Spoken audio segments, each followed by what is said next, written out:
C'est connu, hein. Hein? Oui, c'était marqué dessus, mais j'ai cru qu'il parlait du nom. C'était mon père. Oui. Non, chez nous, c'était la coutume avant. Hein. Le premier garçon, il portait le nom du père. Ouais. Ça, c'était la coutume avant. Ça. Pratiquement, vous, comme ça, mais même moi, j'ai continué à faire. Alors moi, le Seigneur Jésus-Christ, j'ai toujours connu. Toute ma vie entière, je suis né dans l'Évangile. Toute ma vie entière, j'ai été dans les missions.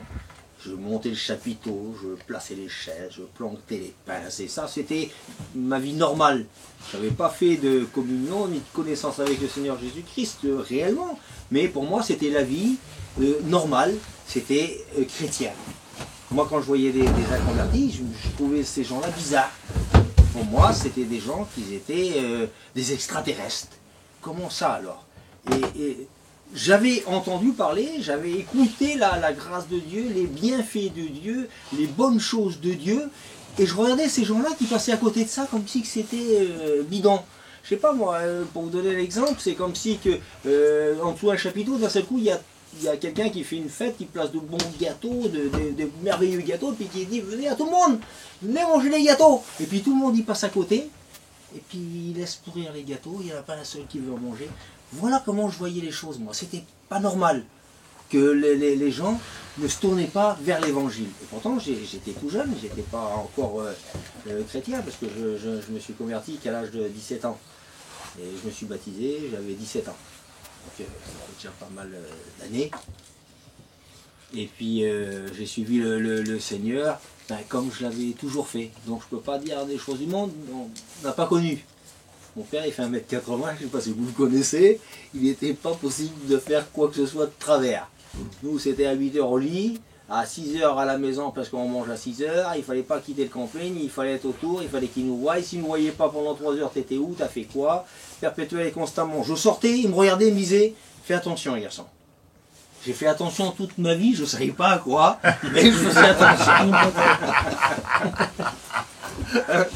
Donc on a toujours resté dans les choses de Dieu et après on a suivi la voie du Seigneur Jésus-Christ. Amen.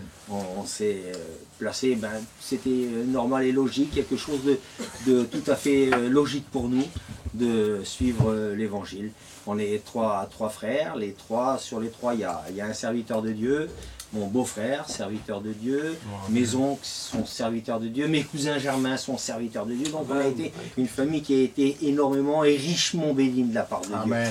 Vous connaissez certainement aussi le témoignage de la guérison de mon père.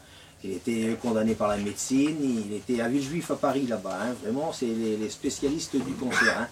Et les médecins lui avaient donné plus que 6 jours à vivre. Et c'était le pauvre Loulou Maillère, je ne sais pas si vous l'avez connu, il était venu, il avait imposé les mains en nous du Seigneur Jésus-Christ, et mon père était prédicateur déjà à l'époque. Et il dit, mais fais confiance au Seigneur, le Seigneur il va te relever. Et les gadgets, pour eux, c'était fini. Il était dans une chambre, il avait mis dans la chambre des condamnés à mort, on était tout petits, nous on allait le voir. Alors il y avait plein de lits dans une seule chambre, et tous les gadgets qui étaient là, ils mouraient dans la nuit.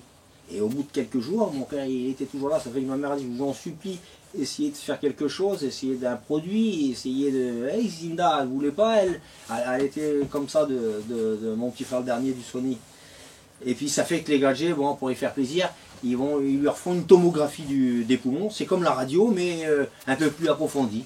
Puis le gageot qui lui fait la tomographie, donc c'est pas son médecin traitant, c'est un infirmier qui est là, et puis il lui pose la question à mon père, il dit, pourquoi vous êtes là, monsieur? Et il dit, oui, mais il n'est pas normal le gageot. Il dit, monsieur, j'ai le cancer au poumon, j'ai des taches dans le poumon tous les côtés. Il dit, qu'est-ce que tu fais, tu connais pas ton boulot, toi? Excusez-moi, monsieur, il dit, moi je vois rien du tout. Amen. Il dit, ah bon, rien, il dit, tu connais rien du tout. Et il commence à crier, malgré qu'il faisait plus que 30 kilos à l'époque. Hein, sur un homme d'1 m 80, parce qu'il se tenait le coup pour pouvoir nous parler. Hein. C'était quelque chose de. C'était devenu un canon non. Hein. Et donc il vient son médecin traitant, il reprend la fiche, donc le directeur de l'hôpital de Villejuif de Paris, il dit c'est pas normal, il dit on va vous refaire. Il refait la radio à mon père, et il dit monsieur Blivet, il dit écoutez, je ne crois pas en Dieu, mais Dieu s'il existe, il a posé sa main sur vous, il dit parce que tout a disparu, il dit il n'y a plus rien du tout. Amen. Mon père il dit Seigneur m'a guéri, il dit je m'en vais. Et ça m'achève de l'hôpital. Mais il n'a plus de force dans le corps, et ça n'a pas de les kystés sont venus sur la place, les pompiers sont venus le chercher. Quand ils l'ont vu arriver vers nous, qu'est-ce que tu fais là? Il dit, le Seigneur m'a guéri, ça y est, je suis guéri. Il dit, non, le pauvre loup, c'était son ancien à l'époque. Le pauvre loup dit, non, mon fils, il dit, il ne peut pas faire comme ça, il dit, il faut retourner à l'hôpital, que les gadgets te guettent en bien, qu'ils te surveillent, et bon, ben ça va. Alors sur le... Bon, comme avant, chez nous, on avait un respect mortel pour les anciens, hein. Donc ça fait qu'il repart avec les pompiers, ils retournent à l'hôpital, ils ont refait les rayons, ils ont fait tout, et plus jamais rien. Amen. Ça fait 45 ans maintenant, hein. Gloire à Dieu. Guéri totalement. Amen. Par la grâce du Seigneur. Comme quoi, Jésus-Christ agit. Amen. Jésus-Christ n'oublie pas. Jésus-Christ est avec chacun d'entre nous. Amen. Et quand Amen. nous sommes réunis dans cette petite pièce et qu'on dit que le Seigneur est parmi nous, est avec nous, c'est tout à fait normal, puisque nous sommes le corps de Christ. Amen. Parce que quand il n'y a plus personne dans la petite camping, là, excusez-moi du mot que je veux dire, mais le Seigneur il n'est pas là. Hein. C'est vrai. Le Seigneur il n'est pas là. Hein. Le Seigneur il est là quand il y a les chrétiens. Amen. Puisque nous Amen. sommes le corps et Amen. lui il est la tête. Alléluia. Gloire à Dieu. Alors je vais vous chanter un petit cantique à la gloire du Seigneur. Amen.